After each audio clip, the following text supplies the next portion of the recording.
l'introduction et Jonathan pour la chronique. Et merci aussi pour l'opportunité d'ouvrir cette séquence dédiée à l'événementiel.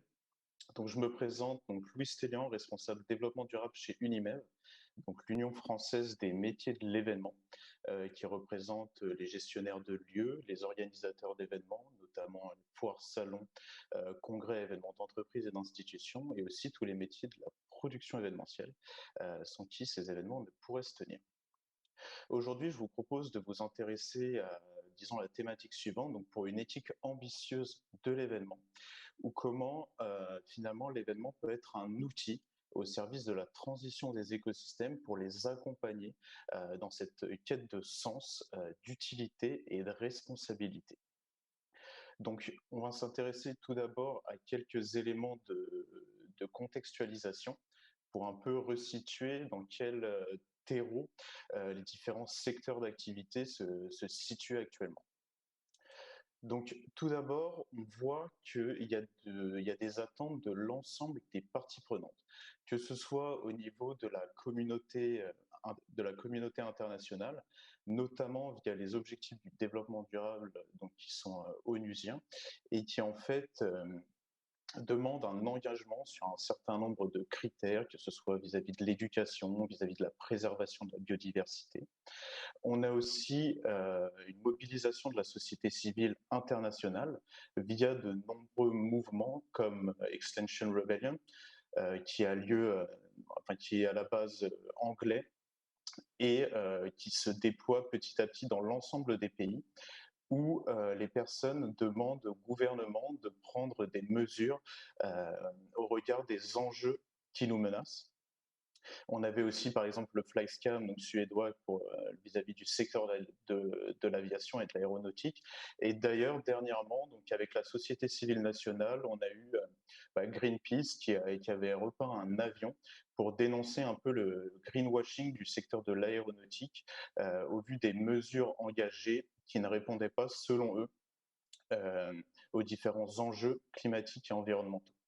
On a aussi des attentes de par le gouvernement, et le gouvernement qui fait aussi un peu ce lien avec la société civile, notamment via la Convention citoyenne pour le climat, donc où des citoyens se sont réunis pour discuter de différentes mesures qui pouvaient être qui pouvaient potentiellement répondre aux différents enjeux, et qui donnera lieu à la loi climat, qui pose aussi, qui fait en fait tout ce lien avec l'ensemble des parties prenantes et qui peut et disons qui cause souci à certains, d'autres, enfin, tout le monde espérait que ça aille potentiellement un peu plus loin.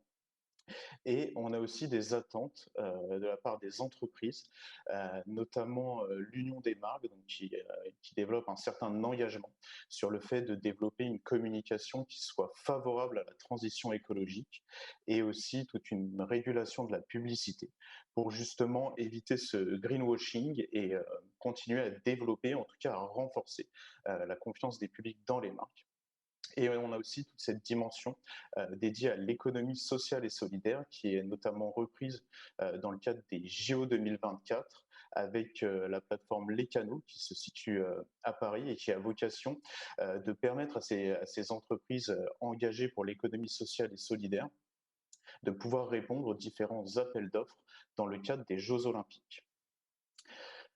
Donc, on a vu un peu tout ce climat, toutes ces attentes des parties prenantes. Et en 2019, il y avait ce constat vraiment que l'événementiel devenait de plus en plus sous pression, avec de plus en plus d'attentes. Et là, bon, c'est deux exemples que je vous ai extraits parmi tous ceux qui peuvent exister.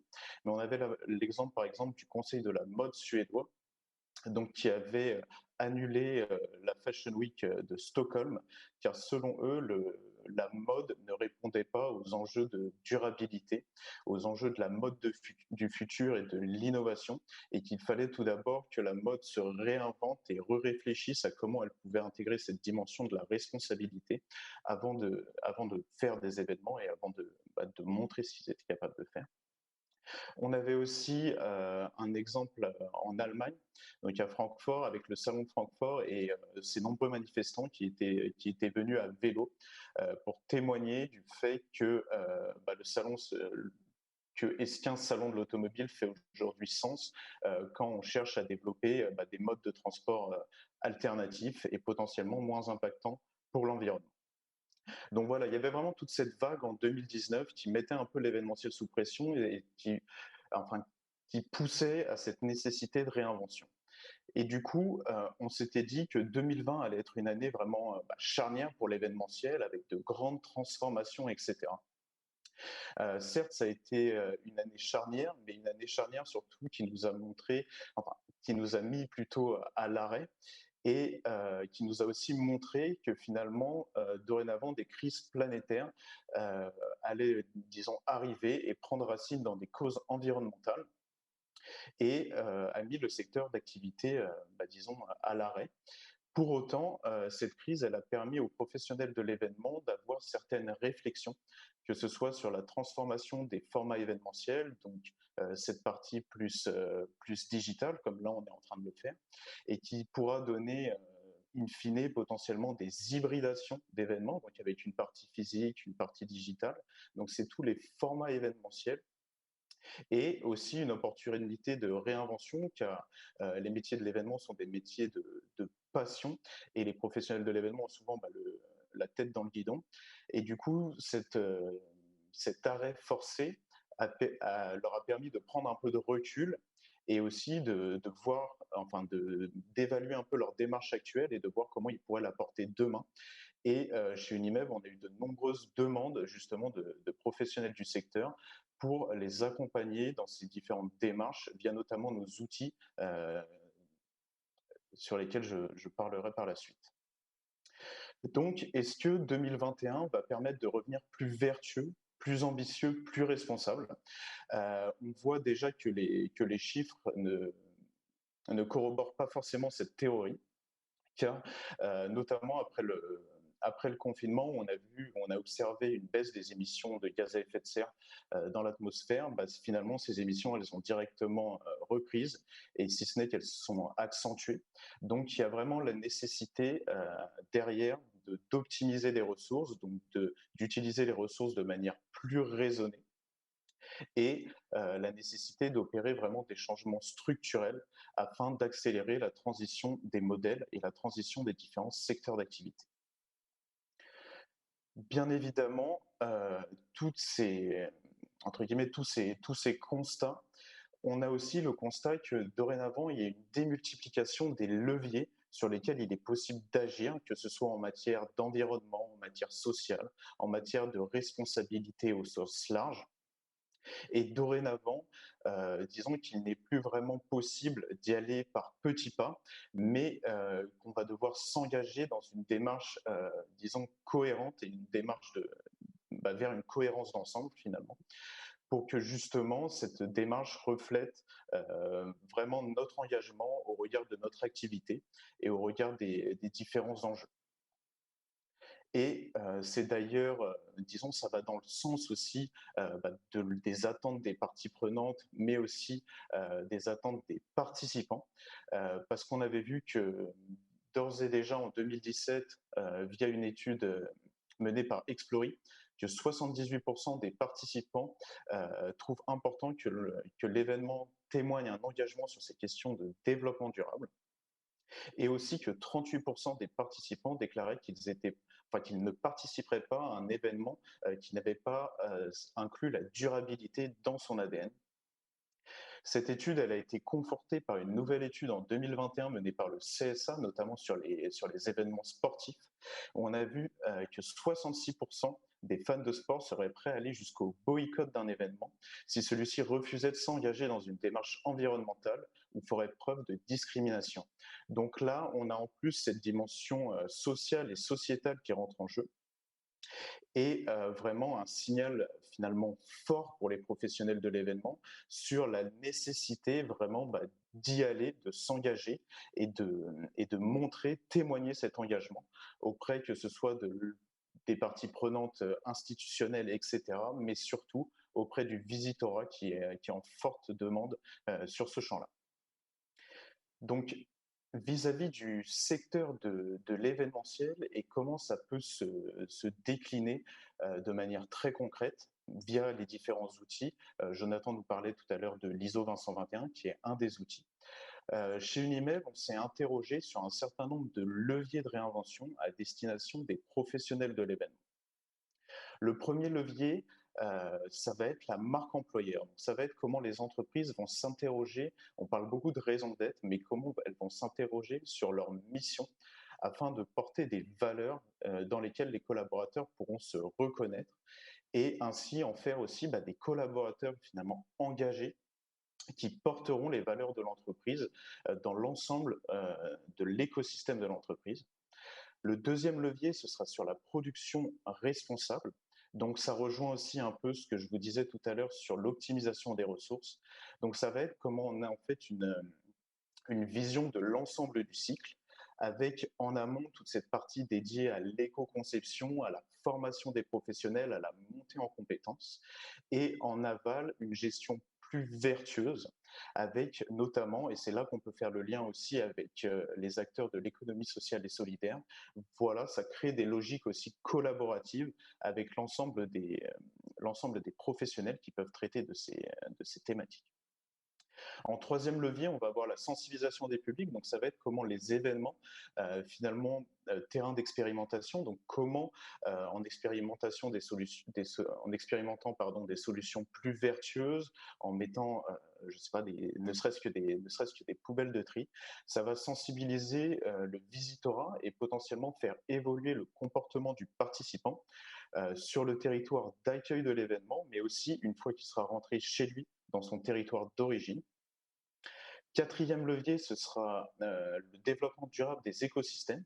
Donc, ça va être comment l'événement va être un outil et comment il va servir la filière qu'il représente à se questionner sur sa propre durabilité, que ce soit par l'évolution des formats, que ce soit par différentes expérimentations, etc. Comment il va se mettre au service de cet écosystème qu'il anime pour l'aider dans sa transition aussi. Et le cinquième levier, ça va être sur l'héritage. Donc, comment l'événement va assumer d'une part et piloter ses externalités tant positives, donc vis-à-vis des retombées socio-économiques par exemple, ou encore du savoir diffusé, et ses externalités plus négatives avec le bilan environnemental. Et pour, disons, décliner ces différents leviers en outils très concrets, il y a par exemple la norme ISO 20021, donc qui a vocation, disons, de témoigner, et en tout cas qui est structurante et qui a vocation de témoigner l'engagement des professionnels de l'événement qui vont vers ces démarches de certification, et bien sûr d'être reconnus aussi pour cet engagement. Je vous parlais tout à l'heure aussi des externalités tant positives et négatives. C'est tout l'objet de Cléo, le calculateur de performance événementielle, donc qui permet d'évaluer l'impact de son activité événementielle, tant sur les retombées économiques, que sur le savoir diffusé, mais aussi sur le bilan environnemental. Et de mettre en face aussi, d'aider, disons, les professionnels à faire un certain nombre d'arbitrages et servir leurs différentes démarches. On a aussi, sur le volet de la production responsable, l'engagement pour la croissance verte, qui en fait témoigne la volonté du secteur de l'événement de s'engager dans une démarche d'économie circulaire, avec l'État qui, lui, se place plus en facilitateur de la démarche. Et après, donc, je vous disais, il va falloir gérer, disons, tous les chantiers en parallèle maintenant pour avoir vraiment une démarche cohérente et une démarche d'ensemble. Et c'est tout l'objet de la formation pour la montée en compétences des professionnels, de l'innovation pour tendre à du marketing responsable et aussi traiter des aspects sociaux. On le voit de par la crise, l'évolution des modalités de travail, mais aussi, aussi avant la crise, les différentes conditions de travail. Donc, on va aller finalement vers un spectre et vers une responsabilité élargie. Pour faire un petit focus rapidement sur trois points. Tout d'abord, l'engagement pour la croissance verte. Donc, l'engagement pour la croissance verte, je vous l'ai dit, c'est un signe d'une volonté du secteur de l'événement de s'engager dans une démarche d'économie circulaire avec, disons, cette vision de l'ensemble du cycle. Donc, en amont, c'est la réduction des déchets produits lors des événements. Aussi, la formation des professionnels actuels et futurs, donc que ce soit les professionnels actuels dans le cadre de la formation continue, mais aussi intégrer de plus en plus cette notion de développement durable et d'économie circulaire dans les cursus dédiés à l'événement. Cet engagement pour la croissance verte, il a aussi vocation de mener une étude de faisabilité technico-économique pour atterrir sur des objectifs chiffrés, datés pour le secteur de l'événement, que ce soit en termes de valorisation des déchets, de recyclage, d'éco-conception.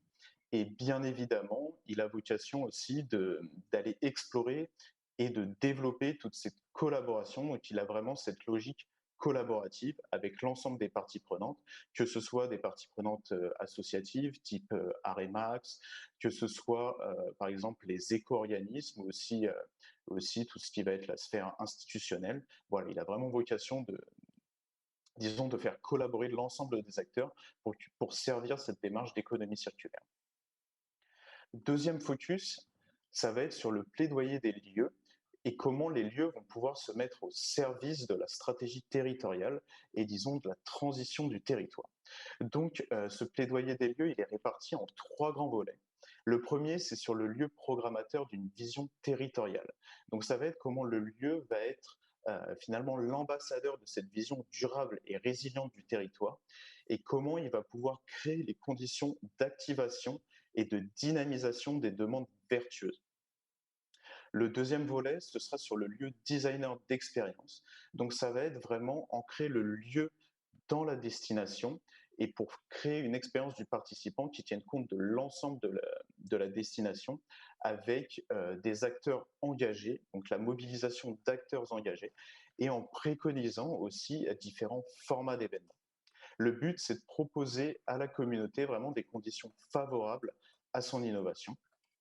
Et enfin, le tiers-lieu, c'est comment le lieu va se rendre au service des acteurs du territoire, que ce soit des acteurs associatifs, mais aussi on parlait du volet formation, par exemple des étudiants avec des incubateurs, enfin des entrepreneurs, des think tanks, et comment tout cet écosystème aussi va alimenter la démarche du lieu dans sa durabilité et sa responsabilité.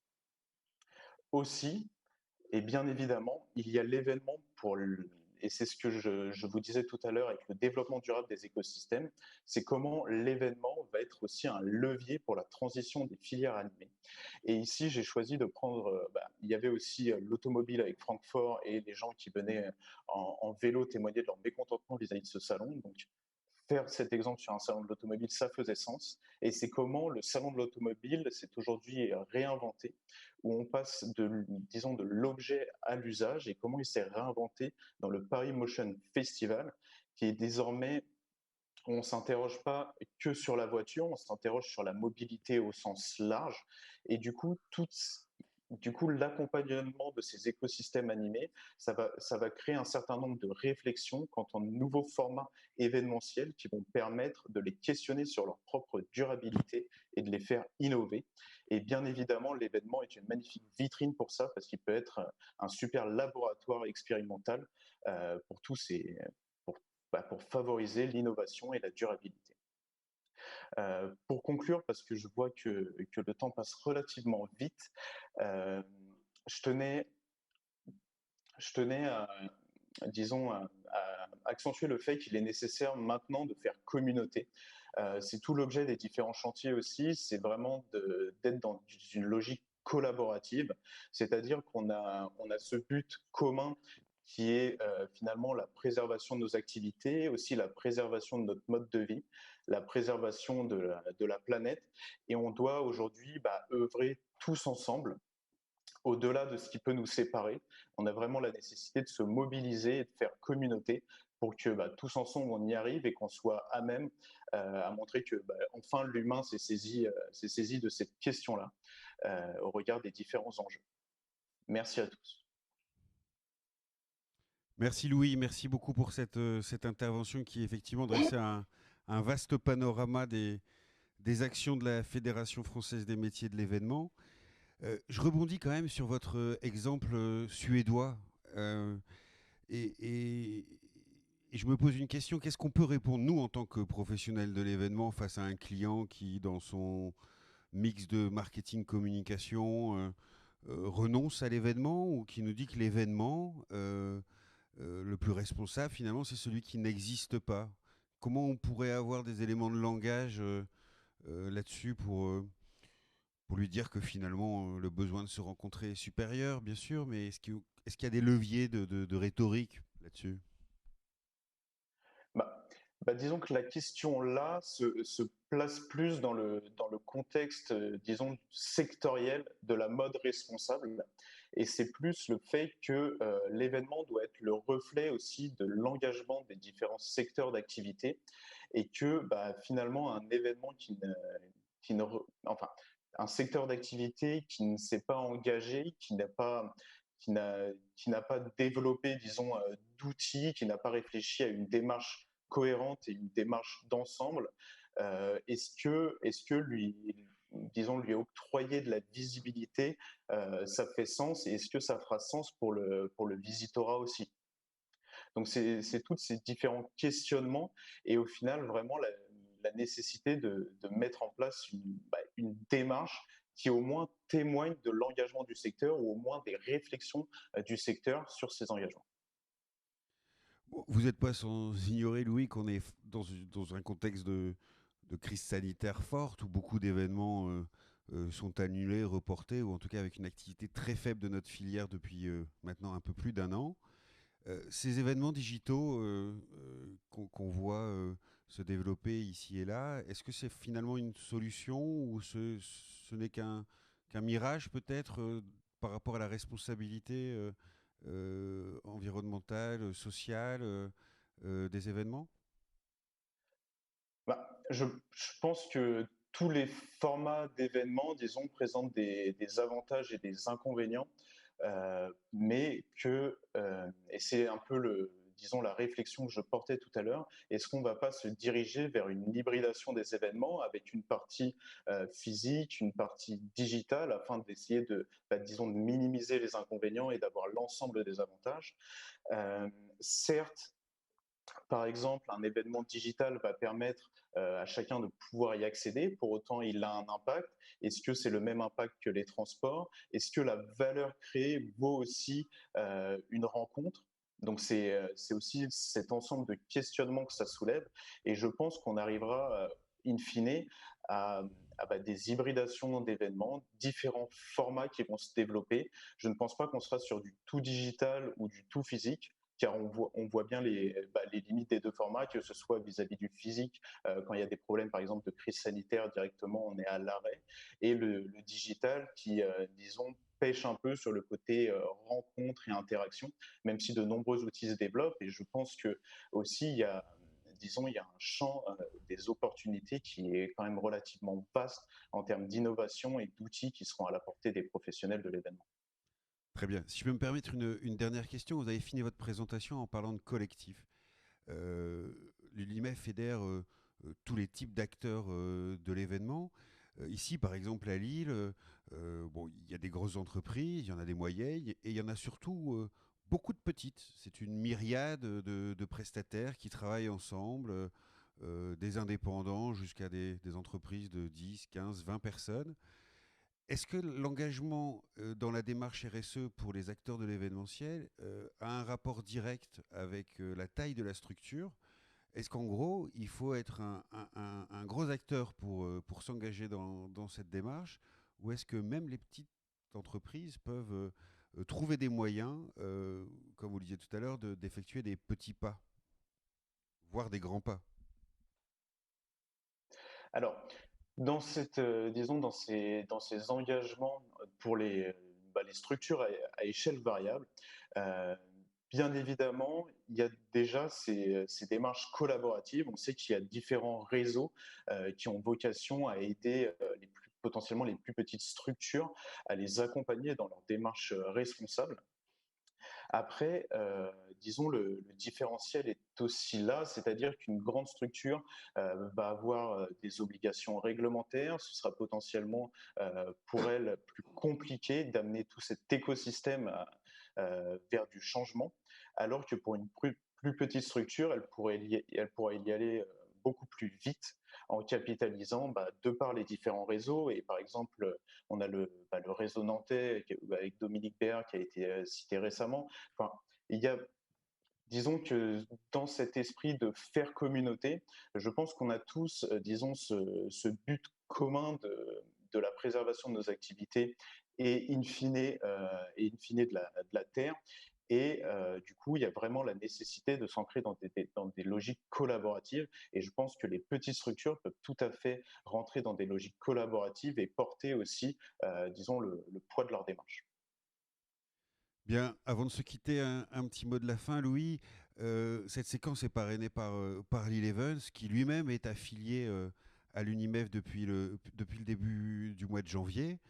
Si vous aviez un petit message à faire passer à nos adhérents et plus largement aux acteurs de l'événementiel des Hauts-de-France. Tout d'abord, merci de m'accueillir. Merci de me donner le temps de présenter ce sujet de la responsabilité au sens large.